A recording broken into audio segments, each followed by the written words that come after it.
Olá, pessoal! Sejam muito bem-vindas e bem-vindos a mais uma aula aqui do seu programa TCC de A a Z. Seguimos aqui no nosso caso clínico CIND, esse caso que está nos proporcionando aí muitas oportunidades de aprender e de fortalecer as nossas habilidades em terapia comportamental dialética, principalmente no que diz respeito ao tratamento de pacientes com transtorno de personalidade borderline. Na última aula a gente aprendeu sobre a terapia individual, sobre qual a função do terapeuta individual. E antes de entrarmos aí nos outros módulos do tratamento, eu quero falar com vocês aqui um pouquinho sobre o uso do cartão diário. Então, nessa aula a gente vai aprender um pouquinho mais sobre em que consiste o cartão diário, por que é tão importante que você utilize. Na verdade, é algo que deve ser inegociável para que você trabalhe com terapia comportamental dialética. Como fazer para que o seu paciente consiga aderir ao uso do cartão, o que registrar. E aí, preparados? Então, bora, gente, para mais essa aula. Aqui abaixo da aula, você tem o seu material complementar, então aproveita aqui para fazer um download agora, para você ir acompanhando junto comigo. E nele tem muitos conteúdos aí, ó, que são ouro. Então, não esquece de fazer esse download desse material. Vamos agora aqui, ó, começar falando um pouquinho, né, sobre as principais funções do cartão diário. À medida que eu for falando das principais funções do cartão diário, indiretamente eu vou já definindo o que é o cartão diário. Então, ele é uma ferramenta que a gente vai utilizar na nossa prática clínica quando a gente trabalha com a terapia comportamental dialética. Ela tem o objetivo de fazer o monitoramento. A gente já está acostumado a trabalhar com ferramentas de monitoramento na nossa prática clínica, né? Então, formulários de monitoramento específicos para isso, para monitoramento do humor, monitoramento do sono, para registro de pensamentos, de comportamentos alimentares e uma série de demandas na nossa prática clínica. Mas o cartão diário, ele tem as suas especificidades e você vai entender que quando você trabalha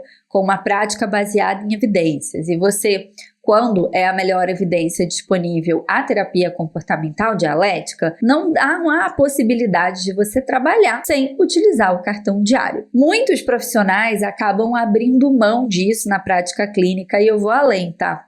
Eu canso de receber alunos e supervisionandos que já fizeram formações, especializações em DBT. E quando eu trago aqui, né, essa questão do cartão diário, entender como é que está sendo usado, pedir para a gente poder ver de que maneira que esse cartão pode trazer ali informações importantes, seja para supervisão ou, né, no contexto de supervisão, ou trazendo para o aluno, né, essa necessidade dele observar esse cartão diário. Pasmem, muitos dizem que não viram isso na especialização, não viram na formação, ouviram assim de uma maneira muito en passant, né? E isso é muito preocupante, porque ao longo da aula vocês vão entender que não há possibilidade de não utilizar o cartão diário. Óbvio que existem formatos de cartão diário em que os pacientes vão acabar não aderindo, porque vão apresentar alguma resistência, e é um dever, um papel nosso, criar formatos, modelos, fazer adaptações para que os pacientes consigam aderir, inclusive reforçar a psicoeducação sobre as perdas da não utilização desse cartão diário e também sobre os ganhos da utilização dele. Então, ele vai dar base até para que a gente possa definir a nossa hierarquia de trabalho, sabe? É a partir dele que a gente vai analisar o que deve estar em evidência naquela sessão, o que a gente precisa priorizar naquelas ou nas sessões seguintes. Que o cartão diário, ele vai ser essa ferramenta que vai nos ajudar a saber o que vai ser trabalhado ali naquela sessão, o que vai ser priorizado no trabalho naquela sessão, porque a gente vai usar como base o estado do paciente no dia da sessão, mas também a gente vai olhar esse histórico aí do que aconteceu entre a nossa última sessão e a sessão que está iniciando naquele dia. Isso é o que vai dar o norte, tá? Então ele vai funcionar como se fosse um mapa da nossa sessão. Vocês estão entendendo que, partindo desse princípio, não dá para não trabalhar com o cartão diário? Porque senão você vai estar trabalhando no escuro, você vai estar trabalhando sem uma estratégia. Já é desafiador trabalhar com pacientes que têm níveis de desregulação emocional muito intensa, que cresceram em ambientes invalidantes, que apresentam vulnerabilidade biológica no que diz respeito à desregulação emocional. Mas isso pode melhorar muito o processo terapêutico, porque isso vai fazer com que a gente não fique com a sensação de que a gente está apagando incêndios. A gente vai entender que a gente até vai fazer isso, mas isso é algo que vai estar sendo controlado, isso vai estar dentro de uma estratégia. Então, ele vai servir como base para definir essa hierarquia e para definir se a gente mantém aquele trabalho que estava sendo feito a partir daquele estágio que o paciente está ou passou a estar, né?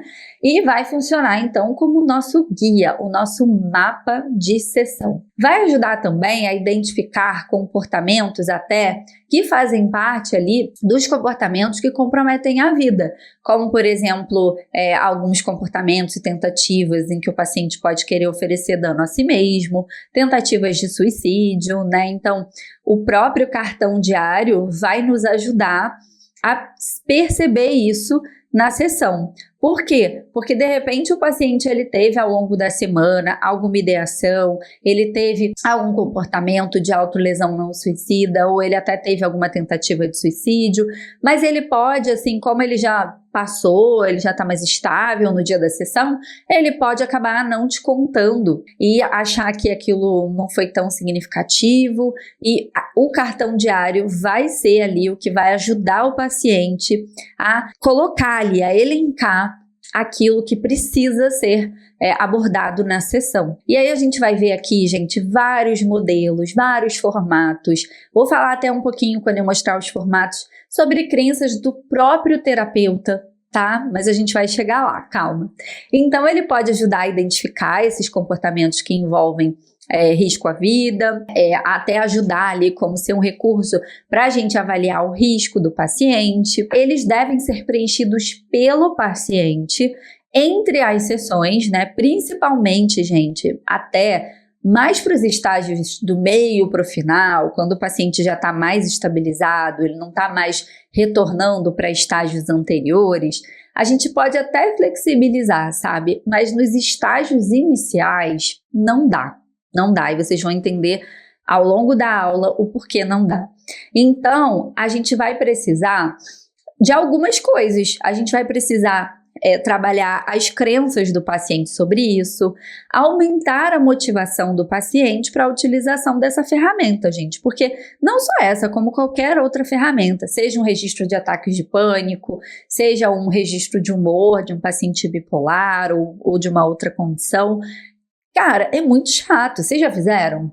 É chato, tá? E se a pessoa não entender a importância daquilo, o que ela ganha em preencher aquilo e o que ela perde, e você tornar esse processo para ela o mais fácil possível, você não vai conseguir ter a adesão do seu paciente. E aí, isso vai prejudicar muito o processo terapêutico. Então, a gente vai ter que fazer todo um treinamento e uma psicoeducação antes de você mandar um cartão, um link de um cartão ou sugerir um aplicativo para o seu paciente.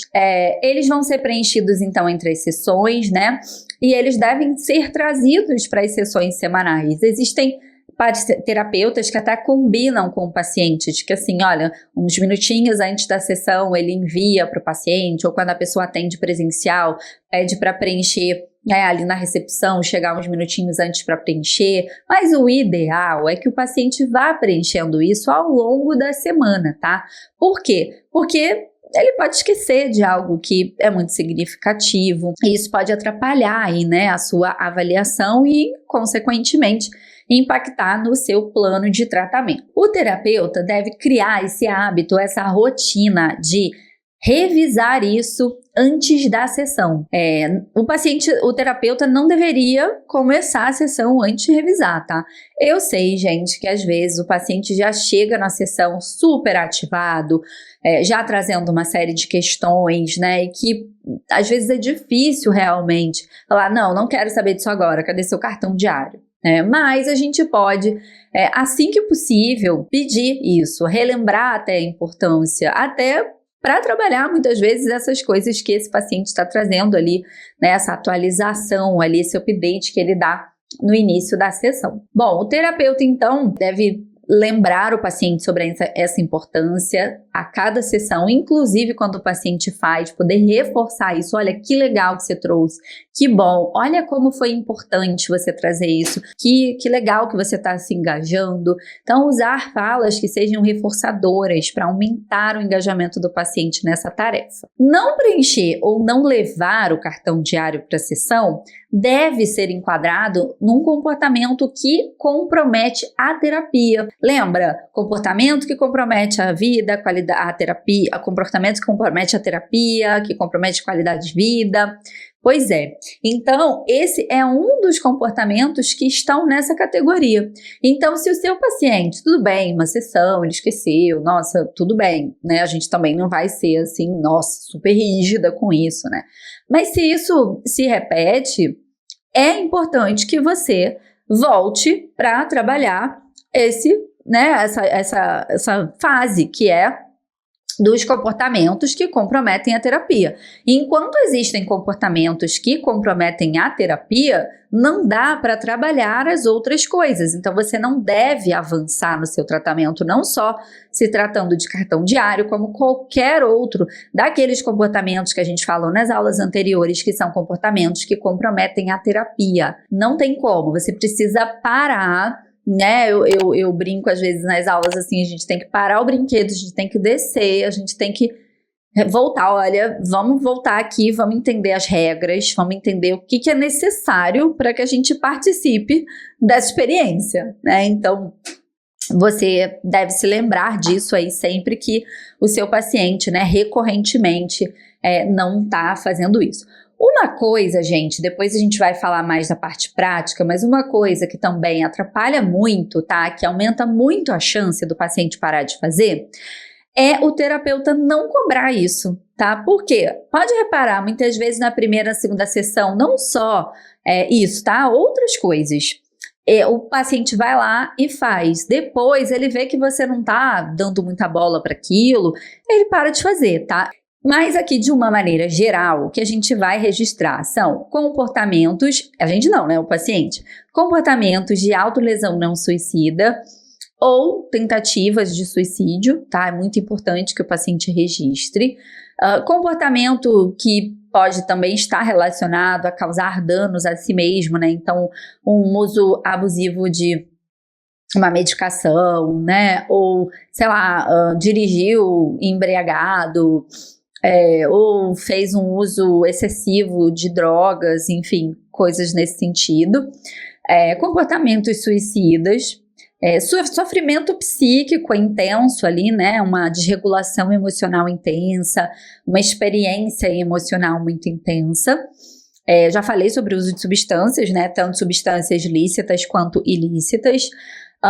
O uso das habilidades, quais? As que você já treinou até o momento com os pacientes de vocês, e outros comportamentos que podem, por exemplo, trouxe alguns exemplos aqui, comportamentos bulímicos, compulsão alimentar, presença de flashbacks em pacientes que têm questões associadas a TEPT também ali como comorbidade. Tudo isso precisa ser registrado. Bom, então como, né? Já entendemos que ele precisa ser feito, o que deve ser registrado, a importância dele, como manejar caso essa, né, adesão não esteja acontecendo, mas algumas coisas aí acerca do como, tá?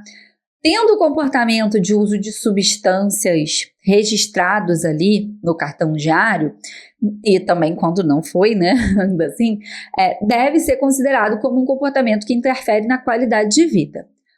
Bianca, mas isso não seria um comportamento que interfere a vida? Depende, né? Sei lá, se o seu paciente ele usa álcool e ele pega o carro e dirige, pode ser um comportamento que compromete a vida, né? Mas, por mais que o álcool ou outras substâncias, né, não sejam né, prejudiciais e podem oferecer algum risco, de certa forma, ainda assim, né, na maioria das vezes, a gente vai enquadrar em comportamentos que comprometem a qualidade de vida, exceto quando esse uso causa algum risco à vida, aí já não é mais um comportamento que compromete a qualidade de vida, e sim um comportamento que compromete a vida, que está lá, né, no primeiro nível da hierarquia. Então, assim, até dei uma relembrada aqui na hierarquia, né? Então, comportamentos suicidas de alto risco, lesões a si mesmo, comportamentos que interferem na terapia e comportamentos que interferem na qualidade de vida, tá?